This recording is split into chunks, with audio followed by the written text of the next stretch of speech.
Good morning, Acadiana. My name is Matt Roberts with AOC Community Media, and we are here to bring you the news today, right here on AOC 1, on YouTube, and on Cypress Street Radio. And this morning, we do this, of course, in partnership with The Advocate, and also in partnership with some of our volunteers, like Bruce Cohen, who is here with me today. Bruce, are you there? I am here. Hey, Bruce, thanks for joining us on the news this morning. And as always, I'm going to let you take it over, and I'm going to go listen on Cypress Street like everybody else. Thanks again, Bruce. Nice. Thank you very much, Matt. Good morning, Acadiana.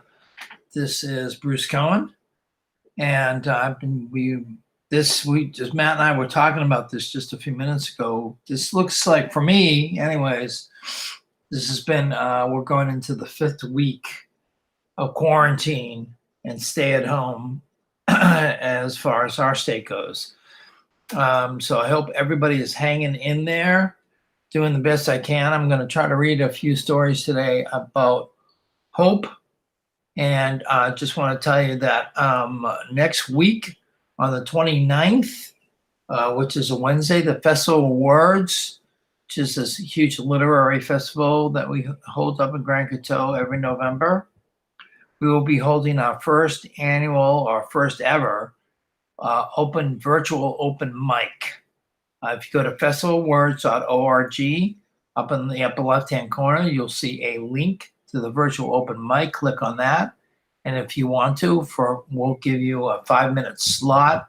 The time frame is from 7 to 9.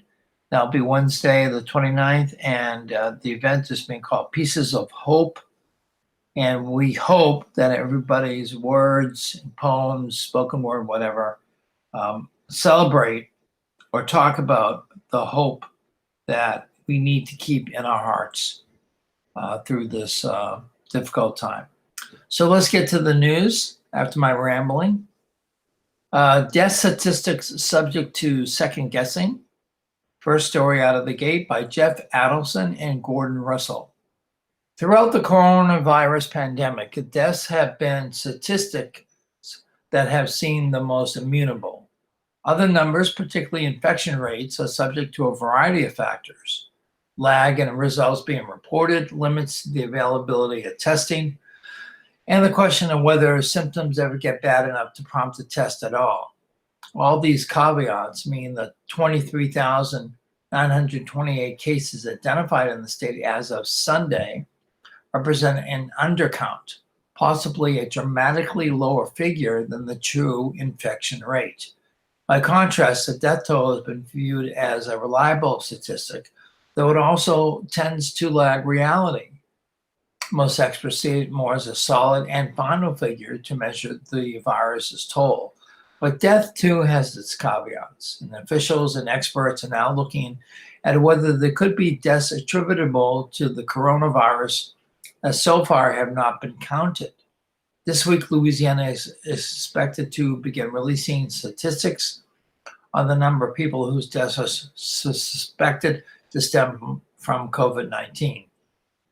Even if they were never tested, a development experts welcome.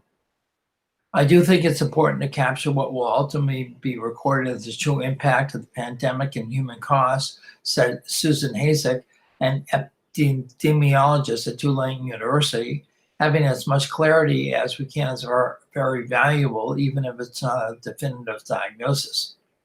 The effort to more fully measure the toll of the coronavirus comes as other areas, such as New York City, have started adding probable COVID-19 deaths to their official counts.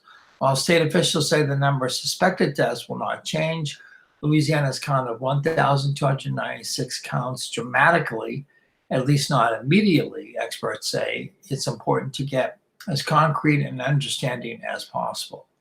Currently, Louisiana's official death toll counts only victims who tested positive for the coronavirus and didn't die from an obviously unrelated reason, such as a car crash. So far, there hasn't been any deaths excluded because they were due to non-medical issues, said Dr. Joseph Cantor with the State Department of Health. The state is now aware of 12 suspected coronavirus deaths that are not in the official statistics, all but one of them from New Orleans or Jefferson Parish. Jefferson Parish coroner, Dr. Jerry Vitanovich, said that early in the outbreak, when tests were scarce, he was more wary of using tests that could have gone to identifying cases among the living, simply to confirm undiagnosed victims in the morgue. Since the Centers for Disease Control and Prevention issued new guidance recently on how to determine whether the coronavirus was likely a contributor to a death, the office has been sending investigators to talk to doctors to help figure this out. As a result, Vitanovich says he believes there have been some COVID-19 cases early in the outbreak that his office missed and likely will never be included in the official count. It's important to know how many died epidemiologically. That's a tough one, epidemiologically. But how accurate we are going to be, I don't know, Vitanovich said. Vitanovich, like others who works involves tallying lives taken by the virus, was wary of feeding into conspiracy theories that the death count was being inflated to exaggerate the impact of the virus. There would be no reason to do so, he said. If anything, we're undercounted, he said. The number of possible coronavirus deaths in Louisiana is currently small compared to what has been elsewhere. New York City, for example, added cases where COVID-19 likely contributed to a death to their official count on Tuesday. That drove the city's estimate of the official toll of the coronavirus, taken up by more than 3,700, an increase of more than a third. The relatively low number of suspected but unconfirmed COVID-19 deaths in Louisiana may be the result of how coroners report that information, but Cantor believes it may also reflect the relatively wide availability of testing in Louisiana, which has one of the highest per capita testing rates in the nation. The Department of Health has also pushed doctors and coroners throughout the outbreak to do tests on deceased victims if they thought coronavirus was a potential factor. We were strongly encouraging hospitals and coroners to do a test for a couple of reasons. I think it's the right thing to do for the family so they know. There are exposure mitigation efforts that will get triggered, and we want that information, Cantor said. Officials with the Department of Health are readying a process to count and publicly update the figures for suspected coronavirus deaths this week. Those numbers will be presented alongside the official statistics. Tracking deaths is inherently murky, Hayes said. It could vary from place to place, but it's not the easiest thing to determine when a death should be attributed or to something like this that can contribute to various manners of death. It's hard in terms of trying to articulate the true impact of the disease on the population, he said. Think back to the Hurricane Maria mortality experience. In that case, you had an event that disrupted refrigeration and power, and you had people who were diabetic and couldn't help keep their insulin refrigerated, and they died. When they were killed by the hurricane, it may get kind of muddy. The true death of Maria has been a hotly debated topic, but just as it was with Hurricane Katrina in southeast Louisiana.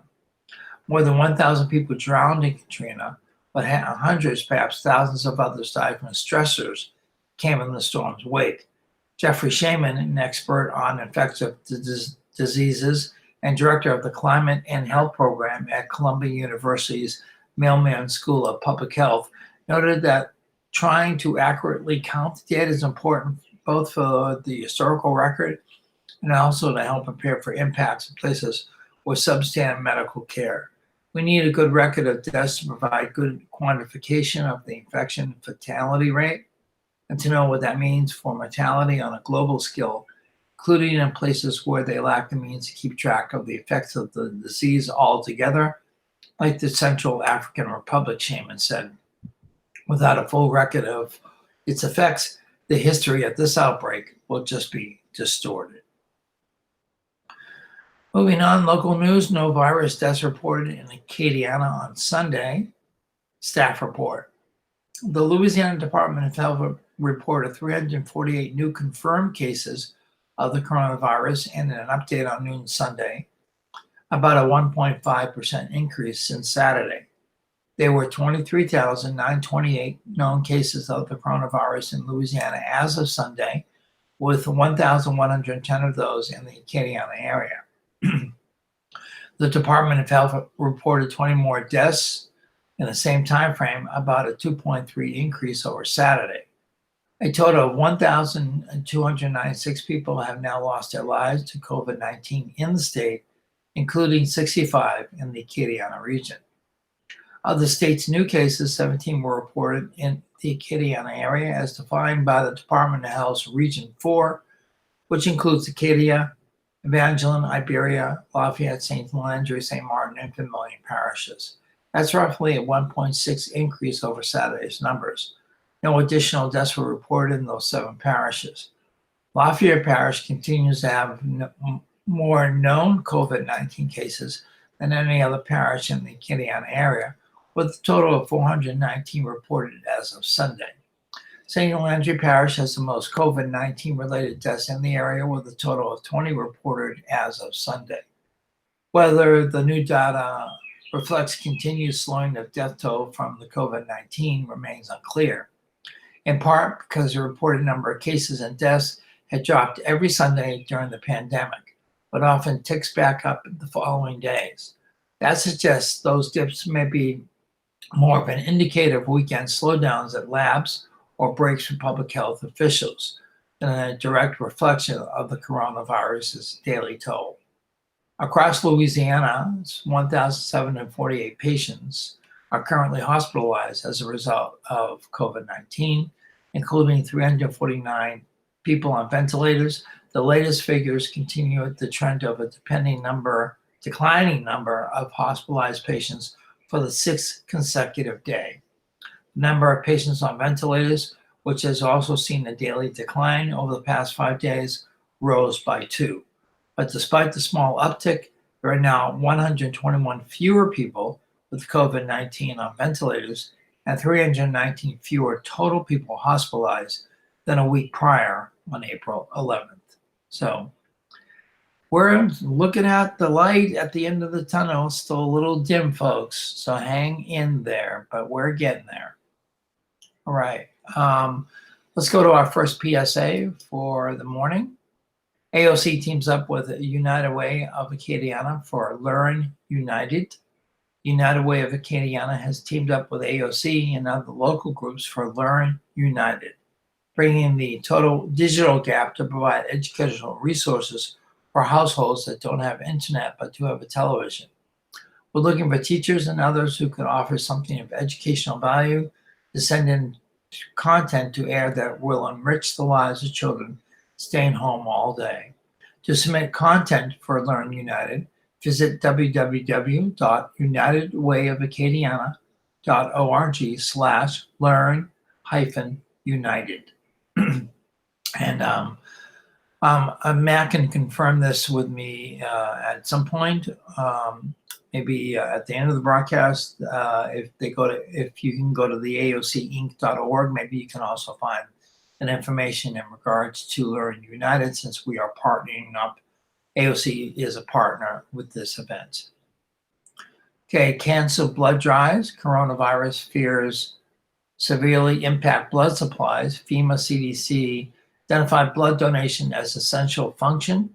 U.S. Surgeon General tells people to give blood, essential for patients. Coronavirus responses has severely impacted the U.S. blood supply The Five Talent and other blood centers across the country are struggling to maintain stable inventories.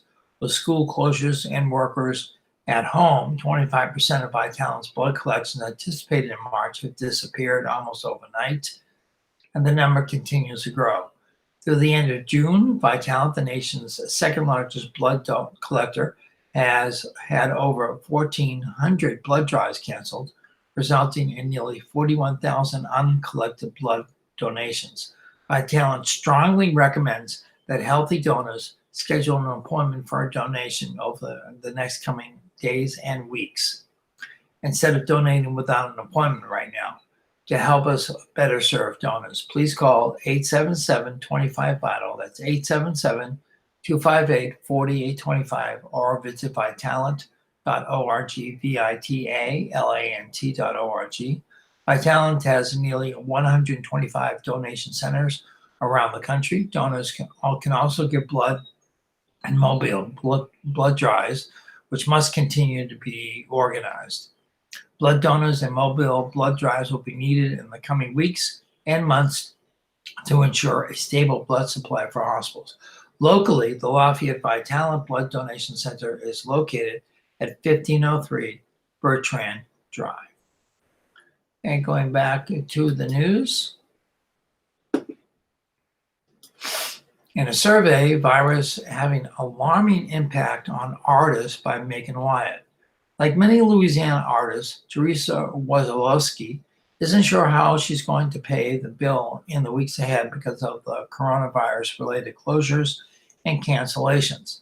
The Lafayette dancer is typically busiest during the spring months as her students prepare for end-of-the-year recitals. Public health crisis has canceled or postponed those large gatherings, as well as the smaller classes and practices leading up to them. It's just really weird, Wazalowski said. This is just usually such an exciting time of the year for the dance community and those who teach in studios. All of our work is culminating to this. Little girls are so proud already in their costumes and makeup. I'm really feeling sad that they're missing out on their time to shine. And then personally, I'm mourning the loss of Festival International. I made a list of things that aren't happening that would have happened, and I think I'm going to try to find a way to celebrate those things in a way that's meaningful to me, just to acknowledge it for myself. Wazalowski's 40 says she has lost about $1,200 worth of income in the month since schools were ordered to close, and she anticipates losing an additional $1,500 or more than a third of her usual income in the upcoming month. Her financial losses are in line with other artists in Acadiana and across Louisiana, and reporting as they lose gigs and coronavirus cancellations and closures.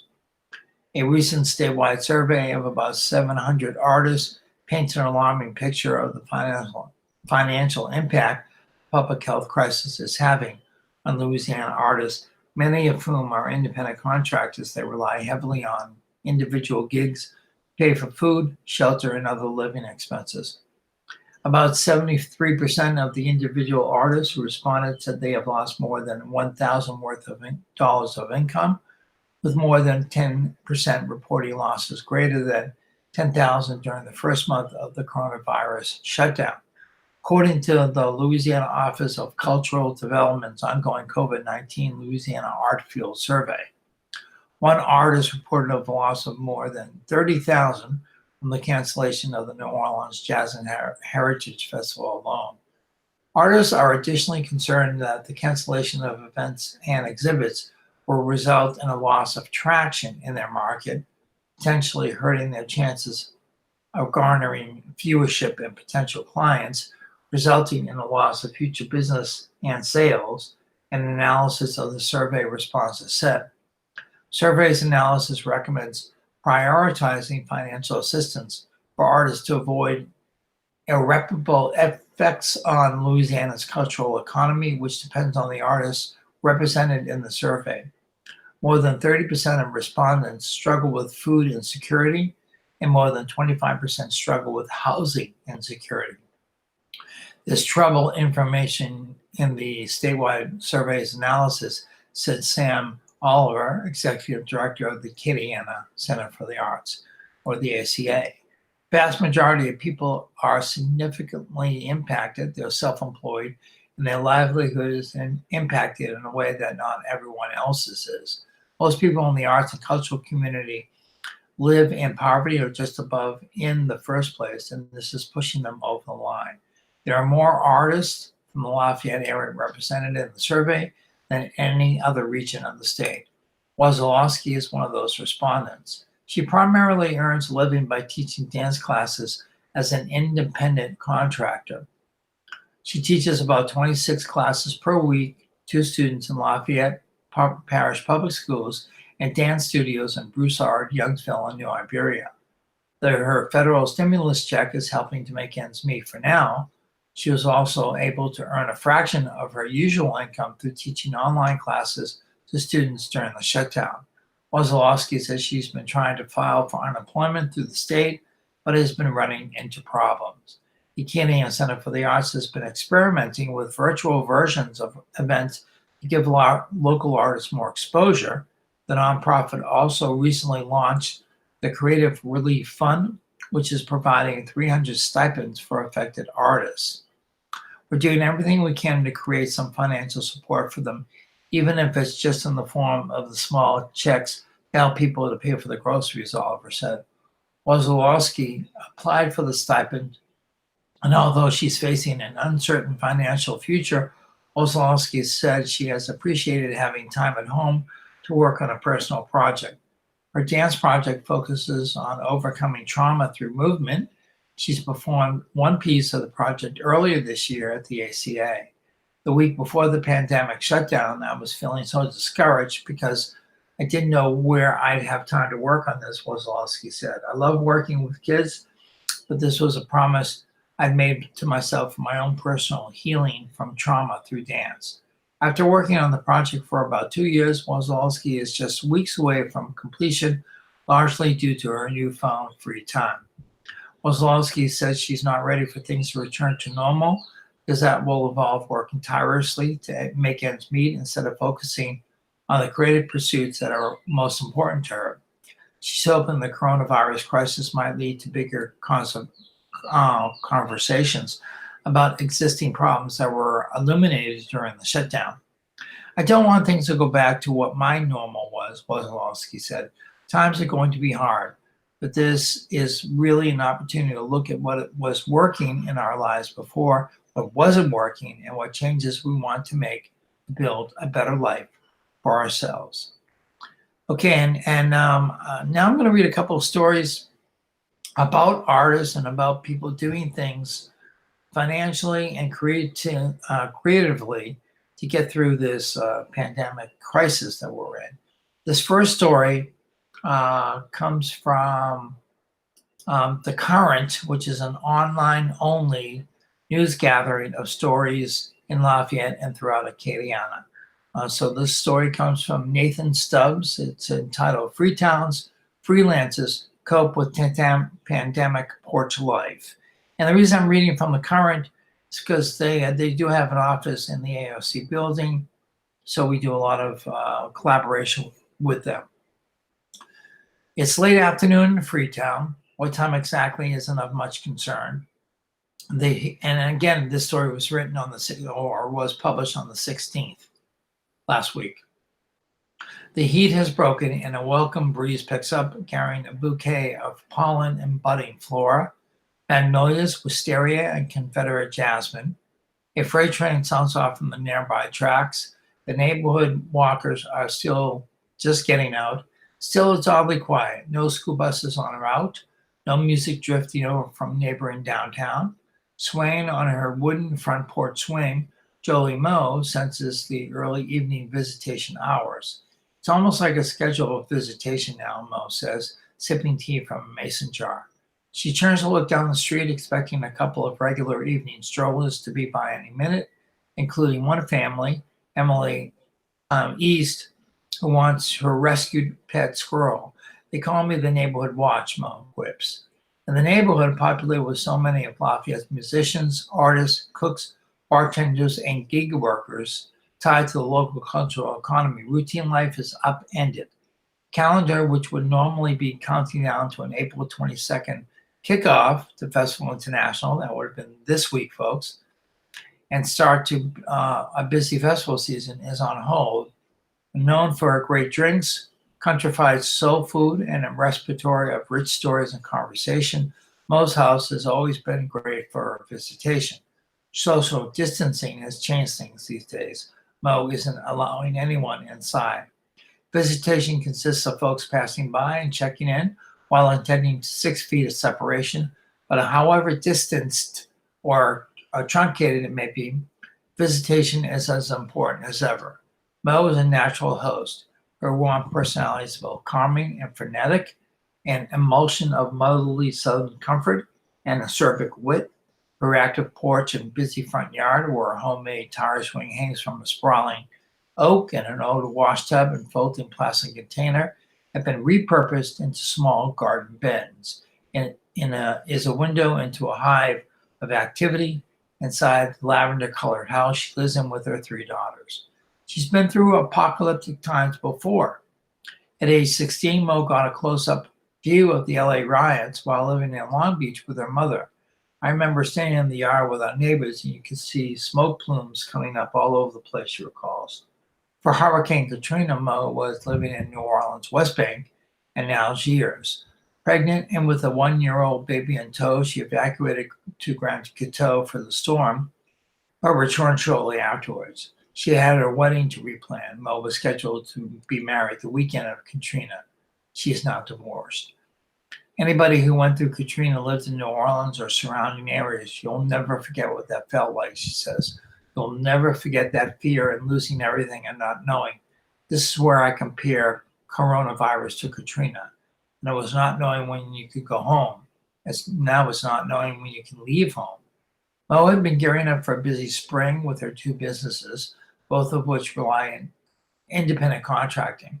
Her cooking business, called Porch, Wine and Gravy, in honor of the 3 passions of home life, caters at festivals, private events, and public pop-ups. Porch Wine and Gravy was booked for many events this spring and summer, including Lafayette's Downtown Alive, a New Orleans Jazz and Heritage Festival, and a recurring Saturday night stint at Pal's Lounge in New Orleans.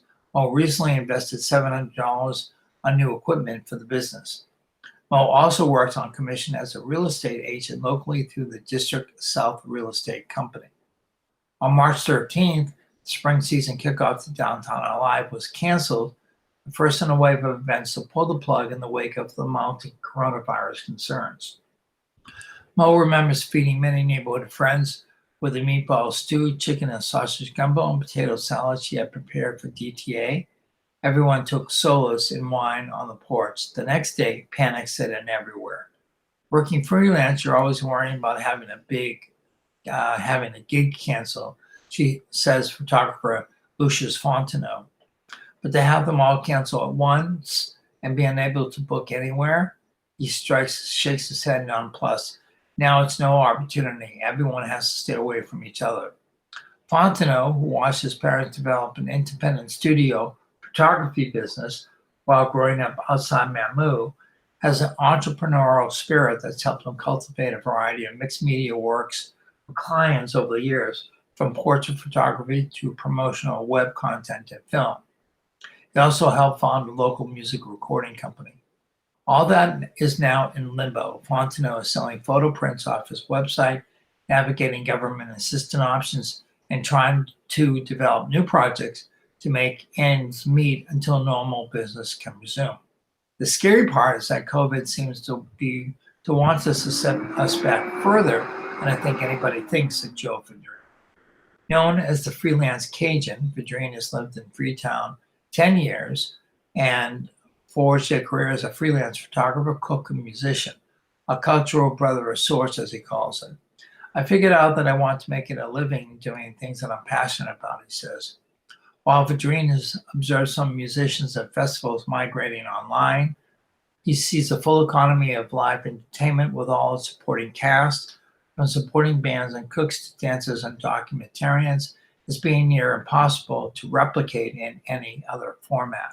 Like many area musicians, Vidrine is on the road much of the time between April and October, working on a string of private gigs, folk festivals, and music camps up and down both American coasts. Vidrine is a backing musician in some touring Cajun bands and is regularly hauled out on the road as a photographer and cook, helping to bring the full Cajun experience to audiences old and new. He recalls sitting out in his yard recently on a nice February afternoon, taking the time to write out all his upcoming gigs for spring and summer on the refrigerator calendar. This is when all my gigs were making calls, he says, and I wanted to see what it looked like through the summer, and it looked really good. Calendar still hangs on the fridge, painful reminder of all the events no longer taking place. It's two different ways to think about the calendar, I guess, what is happening and what should have been. Instead, Vidrine has picked up work helping boil crawfish locally with Hawk's Boil Up, operated weekly out of the parking lot at Rusted Rooster. He's also looking into financial loan assistance options and trying to be as resourceful as possible with the income he can get. Going forward, I've adopted the adapt or die approach toward my freelancing, he says. As a freelancer, you have to make it up for yourself, basically. I didn't know I was going to be boiling crawfish this time last week. It's totally day by day. Fontenot and Mo are in a similar situation. Also, cultural documentarians, the two share a keen eye for the vibrance and frailty of Acadiana and South Louisiana culture and its connection to a nomadic history. It's made the two of them natural collaborators with porch wine and gravy and with a new storytelling project, Massacre, featuring colorful slice of life stories from Cajun and Creole grandmothers. Creative projects, endless chores, and the mounting paperwork associated with any financial assistance has kept overriding anxiety at bay for now. I'm down, Mo confesses. I was having multiple breakdowns and then down to 2. And then I went down to 1 a day. And now I have just a slight panic attack every once in a while, and I go bake something. Mo's still cooking meals for other neighborhood residents, marketing her recipe developmental skills as a business and hoping real estate may somehow pick up. Mainly, she's coping with a 3-page to-do list she made to keep focused. One day is examining a 16-page form for mortgage deferral payments. The next day is investigating government unemployment, the Supplemental Nutrition Assistance Program, otherwise known as SNAP, and newly available small business loans. Then testing out making her own laundry detergent. She strives to embody a frugal and efficient way of living, waste not, want not. Mo is washing out Ziploc bags and hanging them to dry for reuse. Foil is also washed and reused. Green onion roots replanted in the garden. I think I'm slowly turning into my grandmother, she says proudly. For her, being at home has been an easy part. She's used to working out of the office, and she and her daughters enjoy cooking and the arts and crafts projects. Mo takes refuge on her porch for any task she can. Reading, knitting, peeling shrimp. Here she's in her element, still hosting in a way. Twisting back on her swing, she greets her neighbor's Grant, who wants to thank her for some meals she provided. That was such good food, he calls out, walking up from the side of his yard. I still have gumbo left over from tonight. Daylight is fading, visitation well underway. A couple on bicycles, passing through from another neighborhood, stops to ask how things are going. Good, everyone says, though their face betrays a nervous anxiety. Mo wonders if Emily will be walking by soon with Willa, her rescue pet squirrel. At least this is a great neighborhood to be stuck in, she says. And this story, as I don't think I mentioned at the beginning, was written by Nathan Stubbs, who is a freelance writer and a former restaurateur. And that is from The Current. Okay, we're at the point in our broadcast this morning where we're going to look at the day in history and the zodiac. Today is Monday, April 20th, the 111th day of 2020. There are potentially 255 shopping days left in the year. Today's highlight in history: on April 20th, 1971, the Supreme Court unanimously upheld the use of busing to achieve racial desegregation in schools. On this date in 1914, the Ludlow Massacre took place, where the Colorado National Guard opened fire on a tent colony of striking miners. About 20, accounts vary. Strikers, women, and children died. In 1938, Olympia, Dina Resumstahl's documentary about the 1936 Berlin Olympic Games, was first shown in Nazi Germany. In 1972, Apollo 16's lunar module, carrying astronauts John W. Young and Charles M. Duke Jr., landed on the moon.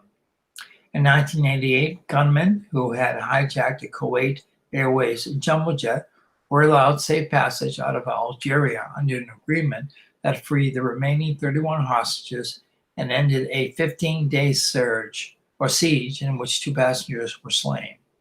In 1999, the Columbine high school massacre took place in Colorado as 2 students shot and killed 12 classmates and 1 teacher before taking their own lives. In 2003, U.S. Army forces took control of Baghdad from the Marines and a changing of the guard that thinned the military presence in the capital. In 2005, President George W. Bush signed a bill making it harder for debt-ridden people to wipe clean their financial slates by declaring bankruptcy. 2010, an explosion on the Deepwater Horizon oil platform leased by BP killed 11 workers and caused a blowout that began spewing an estimated 200 million gallons of crude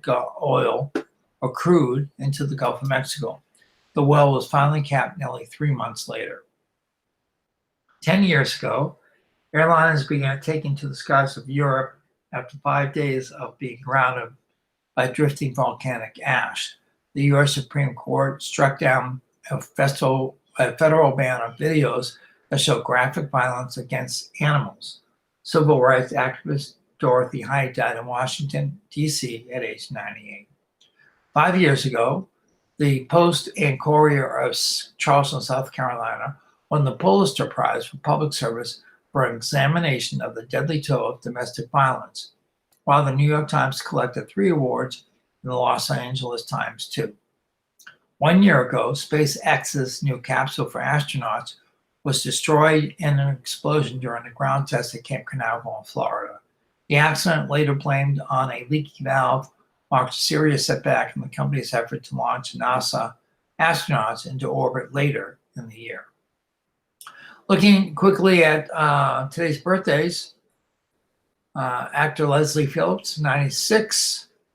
Actor George Takei from Star Trek is 83. Singer Johnny Tilliston, 82. Actor Ryan O'Neal, 79. See who else we got here. We have rock musician Craig Frost, who played with Grand Funk and Bob Seger's Silver Bullet Band. He's 72. Actress Jessica Lange is 71. Actor Andy Serkis is 56, and you might know him from many, many movies as being different than he normally is in life. Olympic silver medal figure skater Rosalind Summers is 56. Actor Joey Lawrence is 44. And actor Carlos Valdez from the TV show The Flash is 31. The thought for today: excellence is not a skill, it is an attitude. Quote by Ralph Marston, American football player, 1907 to 1967. Excuse me, folks. I'm looking at today's zodiac. Taurus, emphasize what you can do and use your skills to benefit yourself and others. Don't downplay your many talents. Gemini, put your attributes to the test and pitch in to help others. You have the potential to make a difference if you take a leadership position. Call in favors. Cancer, don't take on responsibilities that don't belong to you. Avoid meddling or letting someone interfere with your efforts. Focus on advancement, not on gossip or indulgent behavior. Leo, follow through with your plans. Talking about something or doing something are not the same thing. The day trip should include business, interviews, or learning. Activities that require physical endurance on competition are favored. Virgos, includes my birthday. Focus only on your own responsibilities. Listen and make suggestions, but don't pay for someone else's mistake.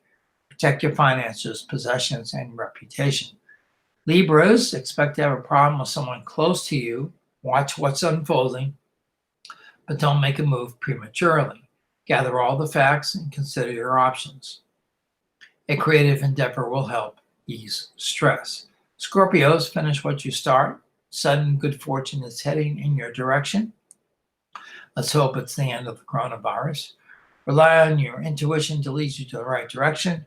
Let go of the past and embrace the future. Sagittarius, listen, observe, and avoid getting entangled in someone else's drama. Stick close to home and make a positive adjustment to your living arrangements. Renovation on or a move looks favorable. Capricorn, don't let emotional matters disrupt your plans or productivity. Add a unique spin to whatever you do to separate you from the competition. Contribute to a cause that interests you or finish a project that you left undone. Rely on your experience to guide you in the right direction. Don't make an unnecessary change. Pisces, get your finances in order. If you have too much cash on hand, it will slip through your fingers. Invest in something that will add security to your life. Aries, idle time is the enemy. Plan your day strategically. Stick to what you know and deliver what you promised. Honest, direct communications is in your best interest. And as always, human feature not based on scientific fact. Going back to our public service announcements for the morning. Keeping calm through this COVID. There is a hotline. If you're feeling overwhelmed with stress, fear, and anxiety about the uncertainty surrounding the public health emergency, there is a special Keeping Calm Through COVID hotline you can call. This connects you to trained, compassionate counselors who can offer support and can direct you to mental health and substance abuse counseling services. Trained counselors available 24/7. All calls are confidential. You can call 1-866-317. I'm sorry. Let me start again. 1-866-310-7977. That's 1-866-310-7977. If you've lost your job or you have reduced hours, you may be eligible for Medicaid. You can apply at mymedicaid.la.gov. You can also apply by calling 1-888-342-6207 or by mail by sending information to Louisiana Medicaid, P.O. Box 91283, Baton Rouge, LA 70821. Local Medicaid offices are currently closed to the public. If additional assistance is needed, you can call again 1-888-342-6207. And for the latest COVID-19 updates in information, you can visit 311/Lafayette.services. Call centers with volunteers and medical professionals are active 24/7 to answer your questions about COVID-19. Determine if you need to get screened. You may also call 311 and press option 2 if you are a business owner, employee, or are looking for a job to get information about applying for small business recovery loans, apply for unemployment benefits, and related programs. Okay, let's see. All right, going back to the news.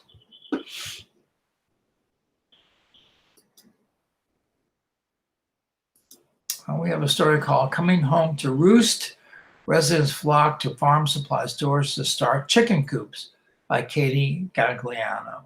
Customers have rushed to purchase several products during the novel coronavirus pandemic, including baking flour, toilet paper, and cleaning supplies. But one surprising element is in high demand around Acadiana. Chicks, as in little baby chickens. Roe Morridge manages the Tractor Supply store in Scott and said the store is seeing at least a 50% increase in sales of ducklings, chicks, and their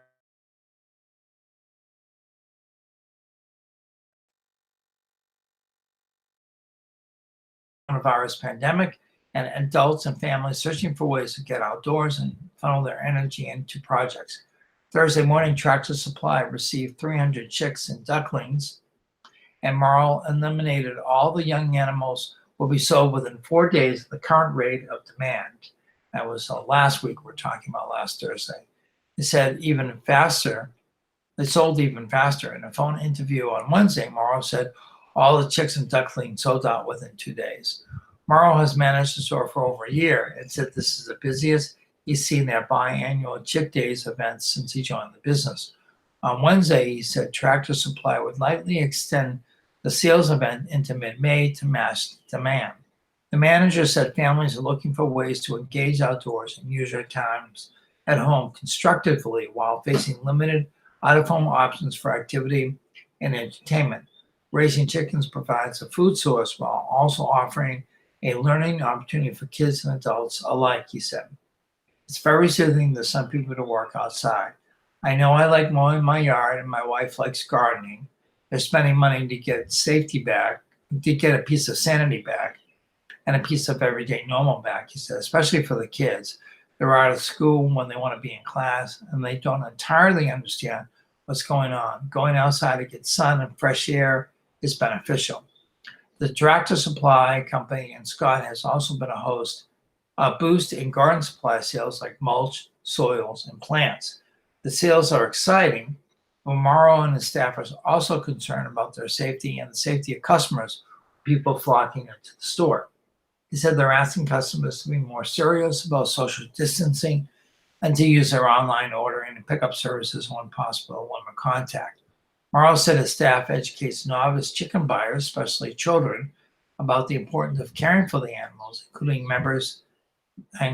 including reminders that they are not toys, but living creatures who require nurturing, attention, and investment. They also educate customers on proper care and maintenance, food and other implements, varieties of chicks, and the eggs they lay. The staff also hands out information packets to new chicken and duckling owners to ensure they're first in the care of the new animals. These are people who are serious about taking care of them and learning about them, he said. Amy Gaudet, a nurse living in New Iberia, bought her 4 barred rock and golden sex-link chickens from the Tractor Supply in New Iberia almost 2 weeks ago. The roughly 3-week-old chicks are being housed in a Rubbermaid container under a warming lamp in Godot's garage until they're old enough to be moved outside to a barn-themed coop she and her boyfriend Thomas spent a week building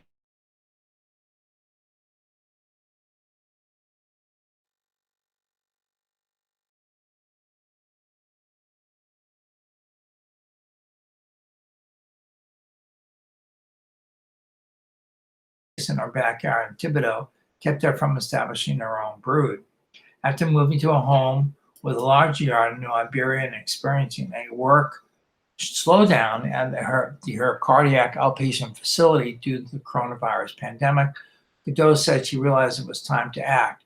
The opportunity open, buying the chickens was a no-brainer, she said. Have you ever had a fresh yard egg? It's the best egg. Once you eat a fresh yard egg, it's so rich. If you eat a store-bought egg, it almost tastes like water in comparison. It's unbelievable, she said. Godot said the young birds are curious and clumsy as they learn to behave and fend for themselves. They group together for safety and comfort as they move around the container and huddle under the lamp, and they're beginning to flap their wings as they grow stronger, she said. Each young hen, Gertrude, Etta, Juanita, and Antoinette, have quirks. Godot says she enjoys watching their antics and bonding with the animals. I like to go talk to them because I want them to be friendly when they're older. When I change their water, I pick up each one of them, hold them, and talk to them. Hopefully when they get older, they'll be comfortable around me, Godot said. Okay, I have a few more stories I'd like to read this morning. It's almost close to, we have a few minutes. We can go on. Federal stimulus to float Lake Charles Airport for years, other for decades, said Ben Myers. As millions of Americans try to survive the coronavirus economic crash with one-time federal stimulus checks, some of the nation's smallest airports are slated to receive windfalls large enough to float all expenses for years to come. The Lake Charles Regional Airport, for example, is among more than 40 U.S. commercial airports scheduled to receive awards from the $2.2 trillion CARES Act package that are equivalent to more than 5 years of annual operating expenses, according to aviation consultant Mark Sixville's analysis. Lake Charles Regional's annual boarding passenger count, slightly less than 60,000 in 2018, the year of self-reported data that awards are based on, is about average for that group. The awards announced this week comes from a $7.4 billion CARES Act pod for commercial airports. They are eligible to reimburse any operating expense, and there is no spending deadline. That means Lake Charles Regional, with an $18.1 million award, that is about 8 times its operating budget, can squirrel away other revenue while floating on a federal largesse for the better part of a decade. Largesse. Lake Charles Regional administrators did not return calls or respond to a message sent through its website.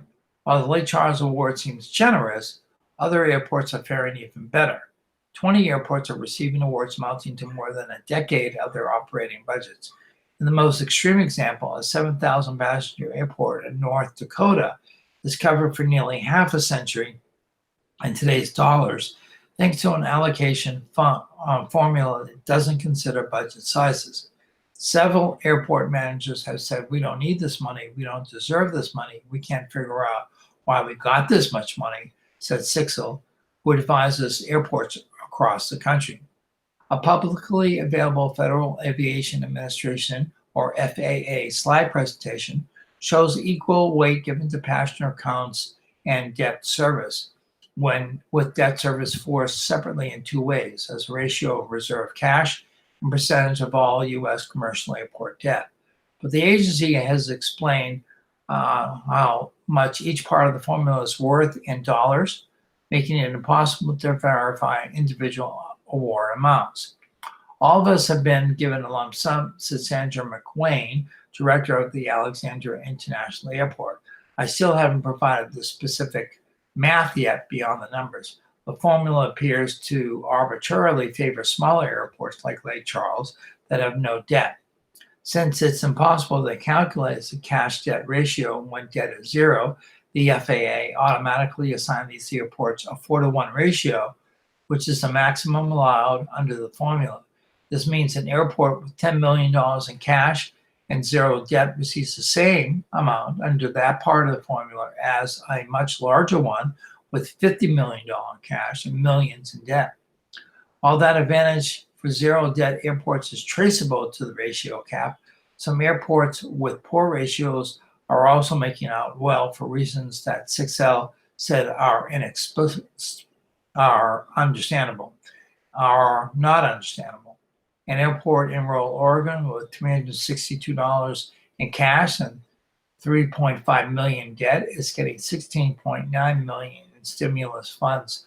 The award is 20 times the airport's operating expenses. 6L said it's important to determine if the formula is meant to reward high or low debt ratios. If you have no debt, you get awarded a higher amount. If you have a high debt ratio, you are awarded a higher amount, she said. It makes no sense at all, 6L said. Lake Charles Airport is by far the least busy of Louisiana's 7 commercial airports, yet its $18.1 million stimulus award surpasses the combined total for airports in Shreveport, Baton Rouge, and Lafayette, the state's 3 busiest outside New Orleans. The awards will cover operations on the 60 airports in Lake Charles for an average of about 8 months, in line with the national average. Louisiana airport directors who spoke to the Advocate said it's too early to know how deeply the pandemic will hurt their bottom lines, but they said the award should be enough to fulfill their stated purpose, which is to maintain smooth operations during the crisis while avoiding layoffs and faltering credit ratings, according to the FAA. But some were bewildered at the inexplicable disparities in the award amounts. You have airports that are receiving copious amounts of money with no debt, said Stephen Piku, director of Lafayette Regional Airport. It's not equitable.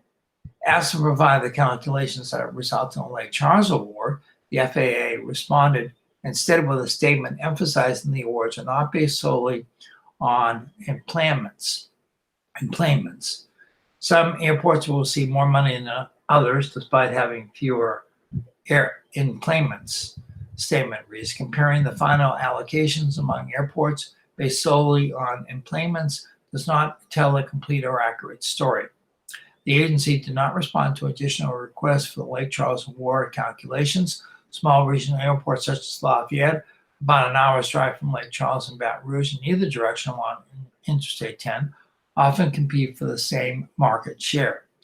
The disproportionate stimulus awards are likely to interfere with fair competition, 6.0 said.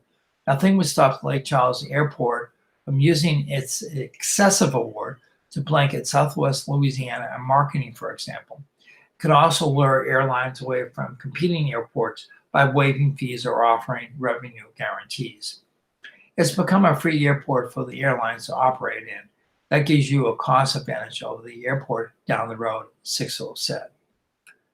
Okay, I'm going to continue on. I have a couple more stories to read, but we're at 9:55, which is usually when this particular broadcast, reading the news Monday through Friday, goes off the TV stations, the audio portion. But if you want to continue sharing news with me, you can go to AOC Community Media at YouTube, or you can stream live Cypress Street Radio. Just go to Cypress Street Radio, click on the play button, and you'll hear my voice and the rest of the news for this.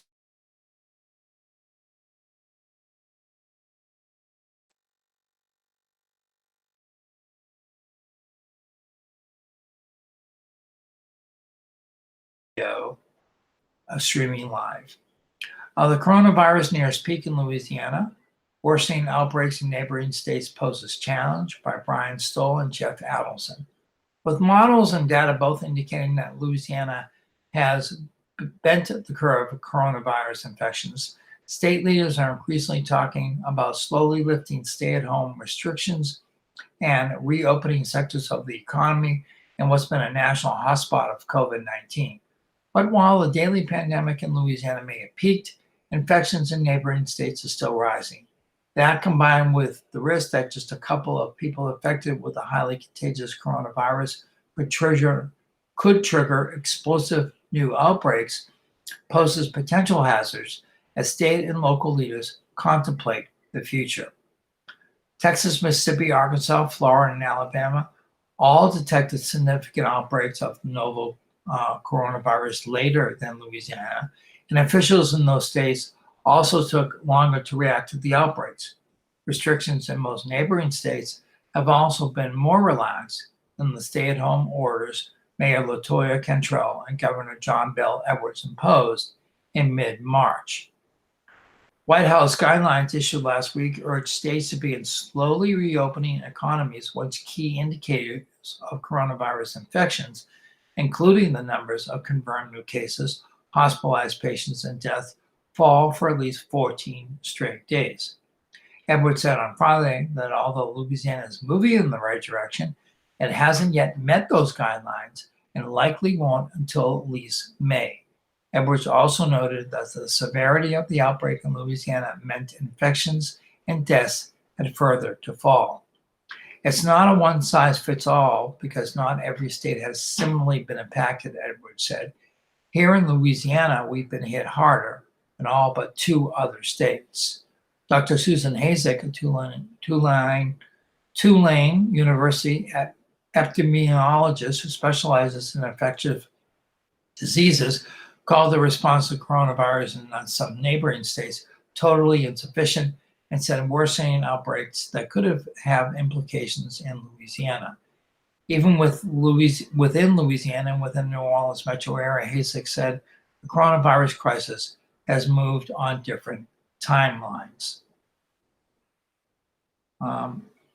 Parts of China, including Hong Kong and Wuhan, where the coronavirus pandemic began, have seen second wave spikes in infections blamed on people returning to the cities after strict travel bans were killed. Taiwan, too, which weathered an early wave of the pandemic, has seen renewed outbreaks tied to travel from areas still battling uncontrolled spread of the disease. Edwards said on Friday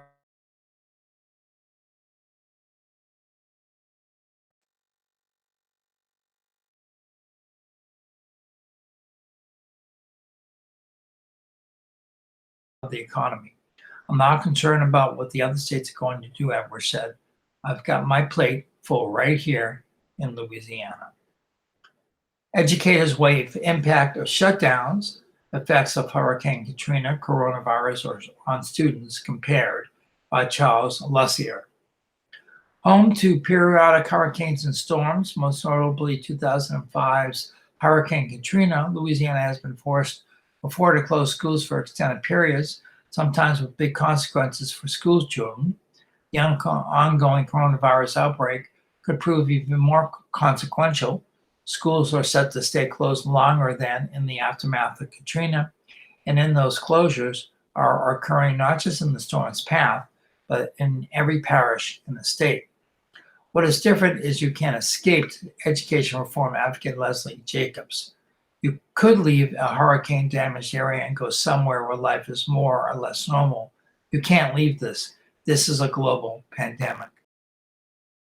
Jacobs served on the Louisiana BESE Board, or Board of Elementary and Secondary Education, when Katrina struck on August 29, 2005. The storm caused widespread damage along the Gulf Coast, but was particularly damaging in New Orleans, flooding 80% of the city and prompting the evacuation of almost all of the city's residents. Most New Orleans schools flooded badly. Only those on the highest ground were undamaged. The current closures affect more than 800,000 school children across Louisiana, while Katrina and Rita displaced about 200,000 school children. Another big difference is children out of school are not displaced. They remain at home, not far from their schools.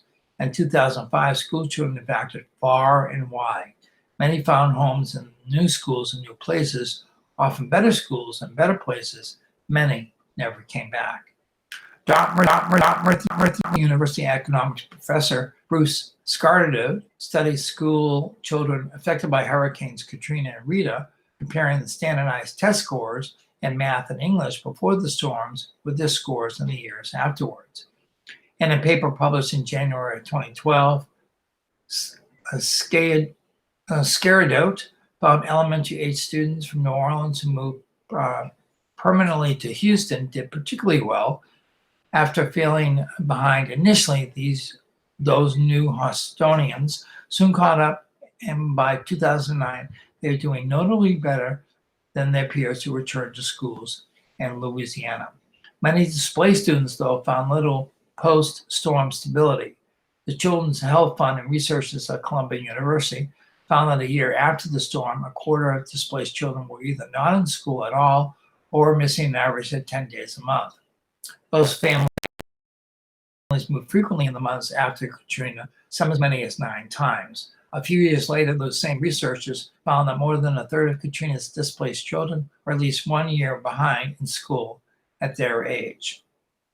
Researchers estimated that if school children now out of school receive little to no instruction before they return this fall, they will retain only about 70% of the reading and only about 50% of the math progress they made during the previous school year. The researchers examined the scores of more than 5 million students in grades 3 to 8 who took NWEA's popular MAP growth test in 2017 and 18 and applied previous research on summer learning loss, a well-known phenomenon in which children lose as much as 2 months of learning during the summer break. At the same time, Johnson sees potential for lasting challenge in education. Now president of the board of directors for the GOP Prep, an Indiana-based charter school group, Johnson likes aspects of the difference learning happening now. I hope that happens when what this is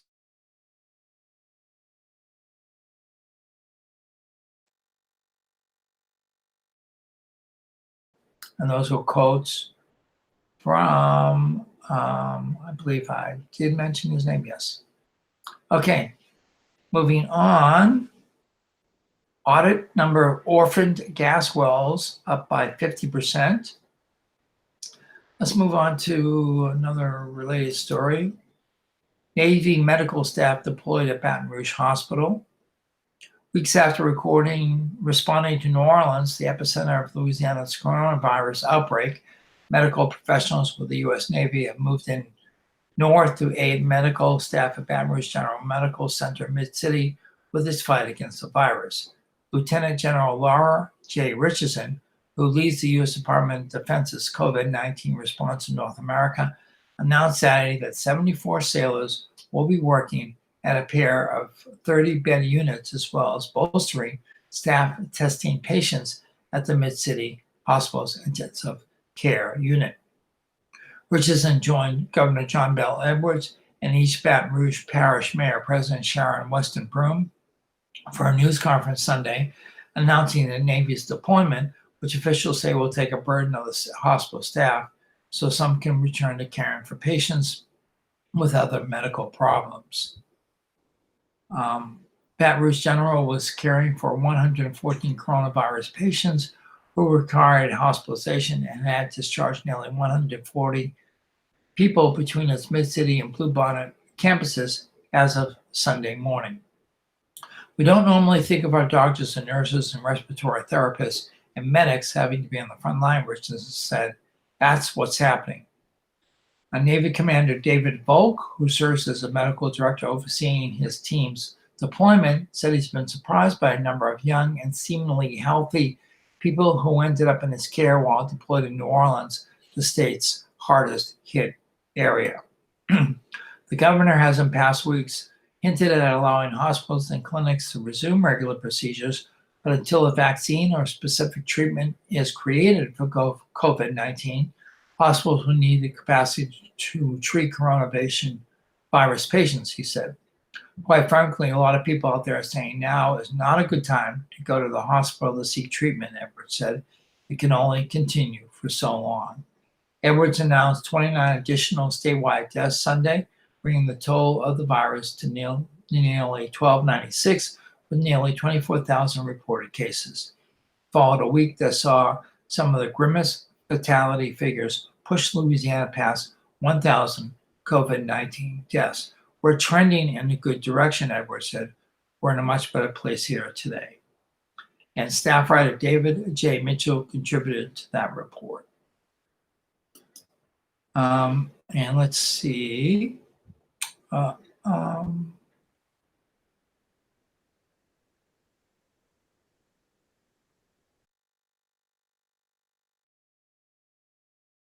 It's kind of lengthy, but basically, just to give a recap, the number of orphaned oil and gas wells are up by 50%. So it's talking about this particular article by Mark Schiffelstein is talking about a 50% increase in orphan wells that the state must pay to plug because they've been abandoned by their operators. This is a new audit by the Louisiana Legislative Auditor's Office. The estimator was based on an average cost of $30,000 to plug a well, and the average $6.5 million each year that goes into the state's orphan well fund from fees. A dozen financial institutions that were supposed to back company financial security investments have not paid the $5 million owed the state for well closures as of February. And then it goes on and talks continually about the wells, trying to cap the orphan wells. And finally, the audit recommended that the Conservation Office ensure compliance orders are issued within the timeframes outlaid in the department's standard operating procedures. In his written response to the audit, Conservation Commissioner Richard Ayoub blamed the protection on what he called a trial and error effort in establishing his order compliance requirements, particularly in light of budget and staffing cuts that followed. He said the office would adjust its compliance schedules accordingly. And that about wraps it up. Well, here's one last story. It's not coronavirus related, so it's from the crime blotter. It's inmates escaped from Monroe facility recaptured in Acadiana. several juvenile inmates who escaped from a Monroe facility were recaptured Sunday in 2 locations in Acadiana, according to a report from KATC TV. On Sunday morning, about a dozen juveniles escaped from a facility near Monroe. State troopers told the TV station several were recaptured in North Louisiana. The several more, officials believe 7 of them stole a car and headed south. The vehicle was spotted near Jennings, and Jeff Davis Parish Sheriff's deputies were able to apprehend 2 of the juveniles who bailed out of the stolen vehicle. At least one of the juveniles was still at large in that area as of Sunday afternoon, KATC TV reported.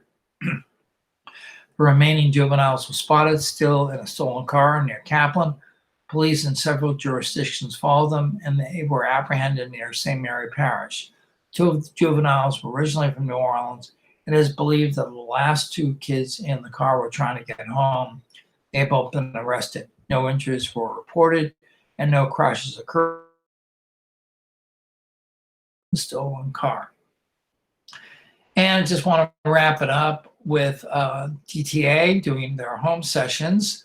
Last week we had Corey Ledette, I believe, and I'm not actually positively sure on this, but I believe Ray Boudreau will be doing the DTA home sessions this coming Friday. And that is put on through the Downtown Alive and right here on AOC, AOC 1 and Cox 15, LUS 3, or aocinc.org/watch at 7 p.m. I believe is when these DTAs at-home sessions continue, and I believe it's Ray Boudreau, but I'll get that information correctly for you as we go forward in the week. Thank you so much for listening. As always, take care of each other out there during this difficult time. Try to stay safe, wash your hands, and do all the protocols. This thing is still happening. Don't think that it's, we are seeing a little bit of light at the end of the tunnel, but please stay vigilant, and we'll get through this together. And as always, I just want to let you know that if you enjoy listening to the news every morning, and we do this specifically for the visually impaired and for those who don't get the paper or the news cycle, we'd like to share this news stories with you, courtesy of the Acadiana Advocate. Please, if you want to become a newspaper volunteer, go to aocinc.org, fill out the application. We'd love for you to come and join us. Hopefully when we get back in the studios at some time in the hopefully near future, if not the future. And you can do what I've been doing for the last couple of weeks, which is going on here and reading the news stories and sharing that information with you about events occurring in and around Acadiana and the state. Thank you for tuning in. Have a good day. Be kind to each other.